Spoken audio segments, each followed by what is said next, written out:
Hello, my dears. Welcome to my YouTube channel. Let's go to success. This is Nisha Kataria.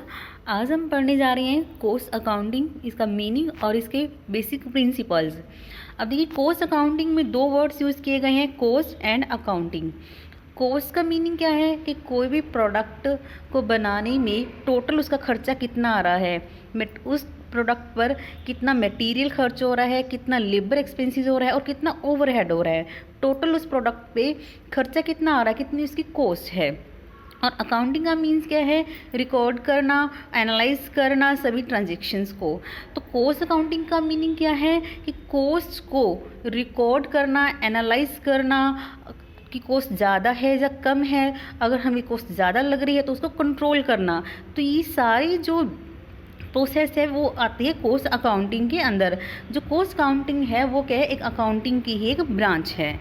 Cost accounting is a specialized branch of accounting in which detailed and systematic information related to the cost of goods or services are maintained। इसमें क्या है, goods और services की cost को maintain किया जाता है, record किया जाता है इस वे में, ताकि हमें पूरी इन्फॉर्मेशन मिल सके कि उस प्रोडक्ट की टोटल कॉस्ट कितनी है और पर यूनिट कॉस्ट कितनी है।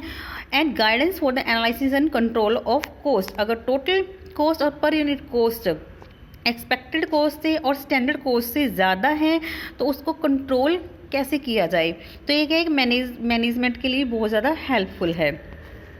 अब देखते हैं इसकी कैरेक्टरिस्टिक्स। फर्स्ट है स्पेशलाइज्ड ब्रांच ऑफ अकाउंटिंग।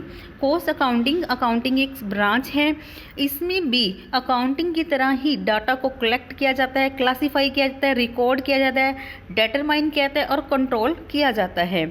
और ये भी डबल एंट्री सिस्टम पर बेस्ड है। डबल एंट्री सिस्टम, अगर एक अकाउंट डेबिट हो रहा है तो दूसरा अकाउंट क्रेडिट हो रहा है, ऐसे ही कॉस्ट अकाउंटिंग में भी किया जाता है।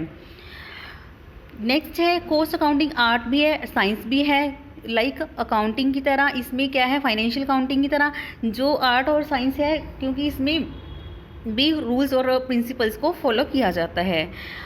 और कॉस्ट अकाउंटिंग को प्रोफेशन भी माना गया है, ये प्रोफेशन भी है। The institute of cost and works accountant of India, ये इंस्टीट्यूट है जो क्या है, डिग्रीज प्रोवाइड करता है कॉस्ट अकाउंटेंट की। तो ये कॉस्ट अकाउंटिंग एक प्रोफेशन भी है। नेक्स्ट है determination of various components of total cost. Cost accounting की हेल्प से हम जो टोटल कॉस्ट के बहुत सारे कंपोनेंट्स हैं हम उनको डिटरमाइन कर सकते हैं। जैसे कि हमने कोई प्रोडक्ट बनाया, हमने उसकी टोटल कॉस्ट फाइंड आउट की, तो टोटल कॉस्ट को फाइंड आउट करके हम उसको और ज़्यादा एनालाइज भी कर सकते हैं, डीपली भी अलग अलग कॉस्ट फाइंड आउट कर सकते हैं कि उस प्रोडक्ट को बनाने में कितनी मटेरियल कॉस्ट आई है, कितनी लेबर कॉस्ट आई और कितने एक्सपेंसेस हुए हैं, कितने ओवरहेड हुए हैं और टोटल कॉस्ट कितनी है, कॉस्ट पर यूनिट कितनी है। अगर मैनेजमेंट को लगता है कि मटेरियल कॉस्ट ज़्यादा है तो वो क्या करेगी, मटेरियल कंट्रोल करेगी, मटेरियल सस्ता परचेज करेगी। लेबर ज़्यादा है तो लेबर एक्सपेंसेस को कंट्रोल किया जाएगा। तो कॉस्ट अकाउंटिंग है बहुत ज़्यादा हेल्पफुल है मैनेजमेंट के लिए, किसी भी इंडस्ट्री के लिए। Computation of profit and cost, हमें पता है कि हमारे प्रोडक्ट की कॉस्ट कितनी है तो हमें उस पर अब कितना प्रॉफिट मार्जिन रखना चाहिए और हम उसका कितना सेलिंग प्राइस फिक्स करें। तो अगर हमें कॉस्ट पता होगी तभी हम प्रॉफिट फिक्स करेंगे और तभी हम सेलिंग प्राइस फिक्स करेंगे। और कॉस्ट हमें कैसे पता चलेगी किसी प्रोडक्ट की, कॉस्ट अकाउंटिंग से।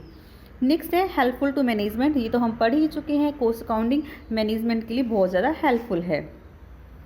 नेक्स्ट है फंडामेंटल प्रिंसिपल्स ऑफ कॉस्टिंग, जो कि बहुत ज़्यादा ही इंपॉर्टेंट है।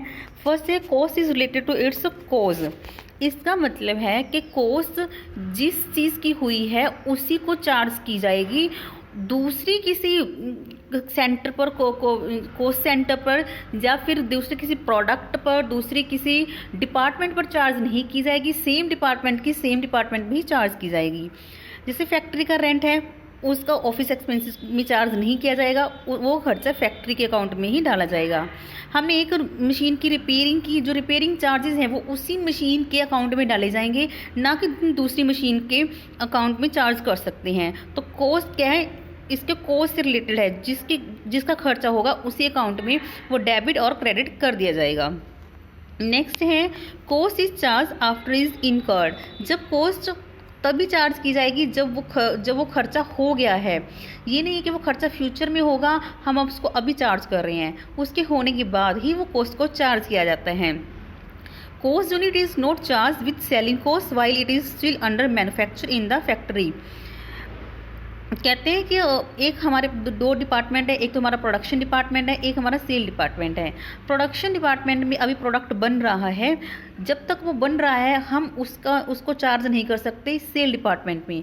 जब प्रोडक्ट बनकर प्रोडक्शन डिपार्टमेंट बनकर तैयार होकर सेल डिपार्टमेंट में जाएगा, तभी प्रोडक्शन डिपार्टमेंट क्या है, सेल डिपार्टमेंट को वो कॉस्ट चार्ज कर सकता है।